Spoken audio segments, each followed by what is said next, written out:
Hello students, I am your Shashi ma'am. Here I bring for you an easy education system. आज हम करेंगे exercise 6.1 का introduction.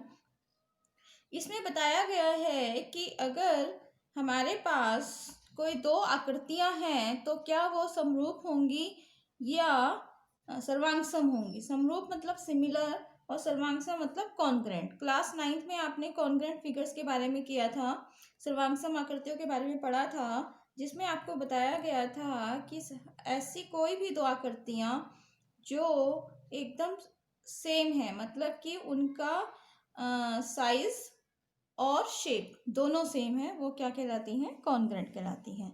अब हम पढ़ेंगे सिमिलर। सिमिलर फिगर्स कौन सी होती हैं और उनमें और कॉन्ग्रेंट फिगर्स में क्या डिफरेंस होता है। स्टार्ट करने से पहले कहना चाहूँगी कि अगर अभी तक आपने हमारे चैनल को सब्सक्राइब नहीं किया है तो ज़रूर सब्सक्राइब करें, लाइक करें, शेयर करें।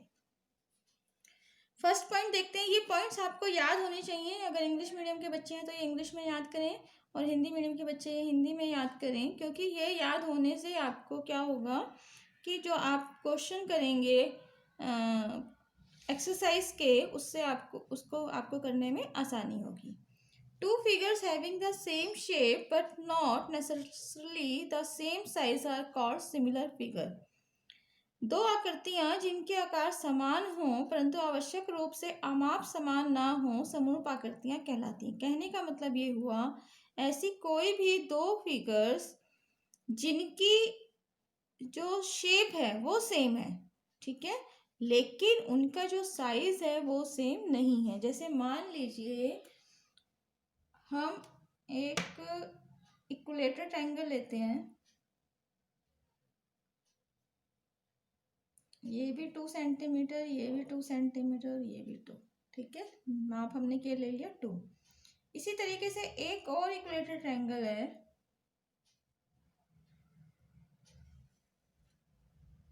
जिसकी तीनों साइड्स का माप, इक्विलेटर ट्रायंगल आप समझते होंगे, समबाहु त्रिभुज बोलते हैं हिंदी में। ऐसे त्रिभुज जिनकी सभी भुजाएं बराबर हो, ऐसे ट्रायंगल जिनकी सब साइड्स इक्वल हो, इक्विलेटर ट्रायंगल या समबाहु त्रिभुज कहलाते हैं। अब ये दोनों ट्रायंगल्स आप देख रहे हैं कि दोनों ट्रायंगल्स में शेप सेम है, दोनों ट्रायंगल्स हैं, ठीक है, लेकिन इनकी जो डायमेंशंस हैं, डायमेंशंस मतलब हिंदी में जिसको आमाप बोलते हैं, या यहाँ पर आप कहेंगे नॉट सेम साइज, ठीक है, सेम नहीं है। तो यहाँ पर ये दोनों क्या है? अलग है। यहाँ पर तीनों साइड 2 सेंटीमीटर है, यहाँ तीनों साइड 6 सेंटीमीटर है। तो ये दोनों क्या होंगे? कॉन्ग्रेंट नहीं होंगे। कॉन्ग्रेंट नहीं होंगे क्यों? दोनों का जो साइज है वो सेम नहीं है, बट दोनों क्या होंगे? सिमिलर होंगे। कॉन्ग्रेंट का आपने देखा था साइन क्या होता है? ये होता है कॉन्ग्रेंट का साइन, ये, ठीक है, कॉन्ग्रेंट का साइन ये होता है। सिमिलर का साइन क्या होगा? सिमिलर का साइन होता है सिर्फ ये। तो दोनों ट्रायंगल्स क्या है? सिमिलर है, ठीक है। तो ऐसी कोई भी फिगर जिनकी शेप सेम है लेकिन उनका साइज सेम नहीं है, वो सिमिलर फिगर कहलाती हैं। जैसे मान लीजिए हमारे पास स्क्वायर हो,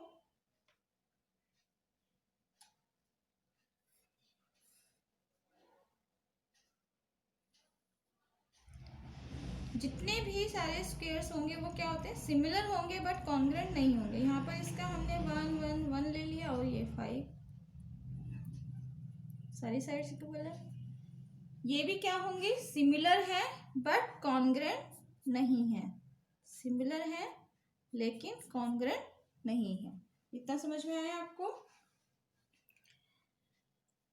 All the congruent figures are similar, but the figures need not be congruent. सभी सर्वांगसम आकृतियां समरूप होती हैं, परंतु सभी समरूप आकृतियों का सर्वांगसम होना आवश्यक नहीं है। इसका क्या मतलब हुआ कि जितनी भी सर्वांगसम आकृतियां होंगी वो समरूप होंगी, क्योंकि सर्वांगसम आकृतियों के लिए जो हमारा रूल है या जो हमारी प्रॉपर्टी है वो क्या है कि सर्वांगसम आकृतियां सेम साइज और सेम शेप की होंगी। ठीक है, तो जैसे आप इसको बहुत इजीली समझ सकते हैं कि मान लीजिए हमारे पास ये दो रेक्टेंगल हैं। इस रेक्टेंगल पर अगर मैं इस रेक्टेंगल को रख देती हूँ तो ये पूरा इसको कवर कर गया। तो ये किसका उदाहरण है? Example of congruent figure. तो ये दोनों रेक्टेंगल क्या हो गए? कॉन्ग्रेंट हो गए। ठीक है, तो कॉन्ग्रेंट को याद रखने का आसान तरीका क्या है कि अगर मैं एक फिगर के ऊपर दूसरी फिगर रख रही हूँ तो ये दोनों क्या हो जाती हैं? एकदम कवर हो जाती हैं।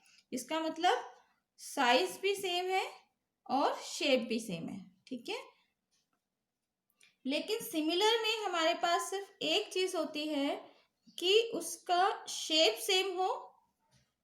ठीक है, दूसरा साइज सेम हो जरूरी नहीं है, लेकिन उसके लिए एक तीसरी चीज इसमें आ जाती है कि उनकी जो साइड्स हैं वो प्रोपोर्शनल होनी चाहिए, मतलब उनका जो अनुपात है वो सेम होना चाहिए। ठीक है, तो यहाँ समझ में आया all the congruent figures are similar. अगर मान लीजिए हमारे पास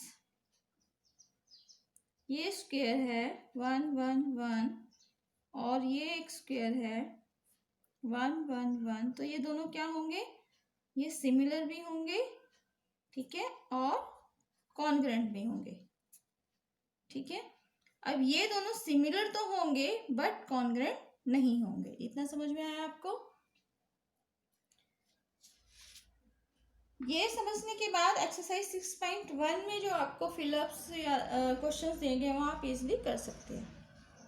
Two polygons of the same number of sides are similar if all the corresponding angles are equal and all the corresponding sides are in the same ratio or proportion। जैसे मैंने आपको बताया कि उनकी साइड्स जो हैं वो क्या होनी चाहिए? सेम रेशो में या प्रोपोर्शन में होनी चाहिए। भुजाओं की समान संख्या वाले दो बहुभुज समरूप होंगे यदि उनके सभी संगत कोण बराबर हों और उनकी सभी संगत भुजाएं एक ही अनुपात में हों।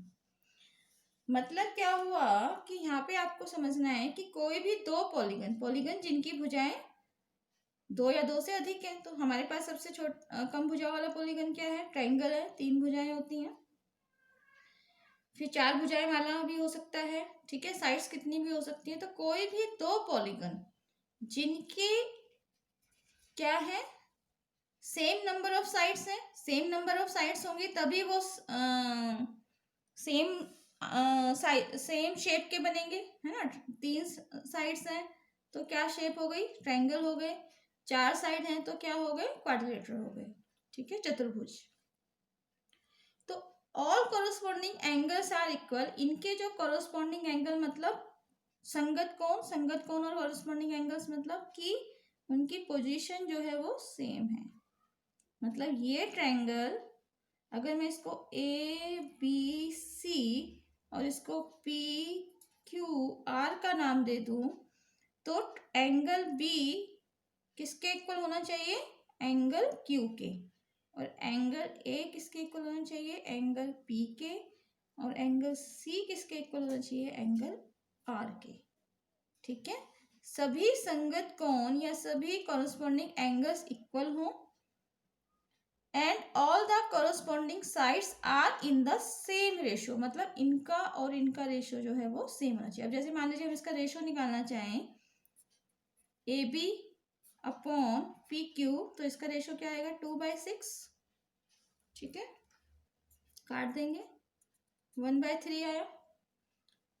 B C upon Q R 2/6, proportion same है 1/3 1/3। और इसी तरीके से A C upon P R same 2/6 1/3। ठीक है, तो प्रोपोर्शन हमारा सेम है, सेम रेशो में है दोनों साइड्स, तो ये दोनों क्या हो गए? सिमिलर हो गए। अगर ये सेम नहीं होगा, इनमें से कोई भी प्रॉपर्टी लागू नहीं होती है, तो वहां पर हम क्या करेंगे? वो फिगर्स जो है वो सिमिलर नहीं होंगी। तो क्लास 10th में जो आप सिमिलर फिगर्स के बारे में पढ़ेंगे वो ट्रायंगल्स होंगे। ट्रायंगल्स के बारे में डिटेल में आप पढ़ेंगे। पाइथागोरस थ्योरम को प्रूव किया जाएगा बाय सिमिलर ट्रायंगल। 9th में आपने कॉन्ग्रेंट ट्रायंगल के हेल्प से पाइथागोरस थ्योरम प्रूव की थी। यहाँ पर हम सिमिलर ट्रायंगल्स के हेल्प से करेंगे। उम्मीद करती हूँ आपको समझ में आया होगा। Thanks a lot.